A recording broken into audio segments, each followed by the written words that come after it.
ಶ್ರೀ ಗುರುಭ್ಯೋ ನಮಃ. ಧ್ಯೇಯಸ್ವದಾ ಸವಿತೃಮಂಡಲ ಮಧ್ಯವರ್ತಿ ನಾರಾಯಣ ಸರಸಿಜಾಸನ ಸನ್ನಿವಿಷ್ಟ ಕೇಯೂರವಾನ್ ಮಕರಕುಂಡಲವಾನ್ ಕಿರೀಟಿ ಹಾರಿ ಹಿರಣ್ಮಯ ವಪು ಧೃತ ಶಂಖಚಕ್ರ.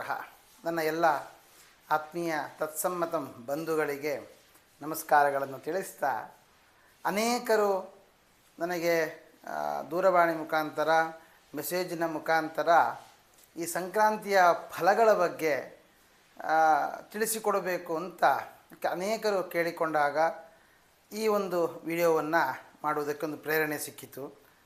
2026 ಭವಿಷ್ಯ ಅಂತ ಏನು ಬರ್ತಾ ಇದೆ ಅದನ್ನು ಮಾಡಲಿಲ್ಲ, ಇದನ್ನಾದರೂ ತಿಳಿಸಿಕೊಡಿ ಅಂತ ಕೇಳಿದ್ರಿಂದ ಒಂದು ಚುಟುಕಾಗಿ ಕೆಲವೊಂದಿಷ್ಟು ವಿಷಯಗಳನ್ನು, ಕೆಲವೊಂದು ರಾಶಿಗಳಿಗೆ ಆಗಬಹುದಾದ ಫಲಾಫಲಗಳನ್ನು ನಿಮ್ಮ ಮುಂದೆ ಇಡ್ತಾ ಇದ್ದೇನೆ.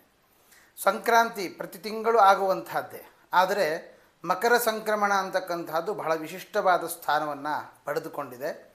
ಕಾರಣ, ದೇವತೆಗಳಿಗೆ ಹಗಲು ಪ್ರಾರಂಭ ಆಗುವಂತಹದ್ದು ಉತ್ತರಾಯಣ, ದಕ್ಷಿಣಾಯಣ ದೇವತೆಗಳಿಗೆ ರಾತ್ರಿ ಆಗುತ್ತೆ. ಆದ್ದರಿಂದ ಶುಭ ಕಾರ್ಯಗಳಿಗೆ ವರ್ಜ್ಯ ಅಂತ ಧರ್ಮಶಾಸ್ತ್ರ ತಿಳಿಸುತ್ತೆ.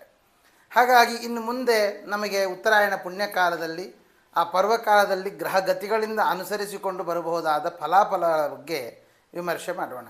ಇನ್ನು ಸಿಂಹರಾಶಿ, ಸಿಂಹರಾಶಿಗಾಗುವಾಗ ಗುರುಬಲದಿಂದಾಗಿ ಬೀಗ್ತಾ ಇರುವಂತಹ ನಿಮಗೆ ಆರೋಗ್ಯದ ಎಚ್ಚರಿಕೆ, ಆರೋಗ್ಯದಲ್ಲಿ ತುಂಬ ಏರುಪೇರಾಗುವಂತಹದ್ದು. ಅದರಲ್ಲಿ ಪ್ರಧಾನವಾಗಿ ನರಗಳ ವೀಕ್ನೆಸ್ ಆಗಬಹುದು, ಅಥವಾ ಬೋನಿಗೆ ಸಂಬಂಧಪಟ್ಟ ಸಮಸ್ಯೆಗಳಾಗಬಹುದು, ಅಥವಾ ಬಿದ್ದು ಗಾಯ ಮಾಡಿಕೊಳ್ಳುವಂಥದ್ದಾಗಲಿ, ಅಥವಾ ಈ ಸ್ಟ್ಯಾಮಿನಾ ಕಳ್ಕೊಳ್ಳುವಂಥ ಸತ್ವಕಾರಕನಾದ ಕುಜ ಉಚ್ಚದಲ್ಲಿ ಬಂದುದರಿಂದ ಶತ್ರುಗಳನ್ನು ಗೆಲ್ಲುವಂತಹ ಒಂದು ಯೋಗ.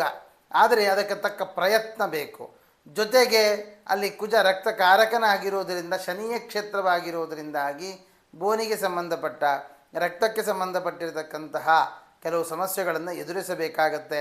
ಆದ್ದರಿಂದ ಪ್ರತಿನಿತ್ಯ ಸೂರ್ಯ ನಮಸ್ಕಾರವನ್ನು ನಡೆಸುವಂಥದ್ದು, ಯೋಗಾಭ್ಯಾಸ, ಪ್ರಾಣಾಯಾಮ, ಇದರ ಜೊತೆಗೆ ಆದಿತ್ಯ ಹೃದಯದ ಪಾರಾಯಣ ಜಪಾದಿಗಳನ್ನು ನಡೆಸುವುದರಿಂದ, ಅಥವಾ ಹನುಮಂತ ದೇವರ ದರ್ಶನ, ಹನುಮಂತರ ದೇವರ ದೇವಸ್ಥಾನಕ್ಕೆ ಹೋಗಿ ಅಲ್ಲಿ ದೀಪವನ್ನು ಹಚ್ಚುವುದರಿಂದಾಗಿ ನಿಮಗೆ ಬರಬಹುದಾದ ಅನಾರೋಗ್ಯದ ಸಮಸ್ಯೆಗಳನ್ನು ಪರಿಹಾರ ಮಾಡಿಕೊಳ್ಳಬಹುದು. ಮಕ್ಕಳ ವಿಷಯದಲ್ಲಿ ಏಳಿಗೆಯನ್ನು ಕೂಡ ತಾವು ಕಾಣ್ತೀರಿ.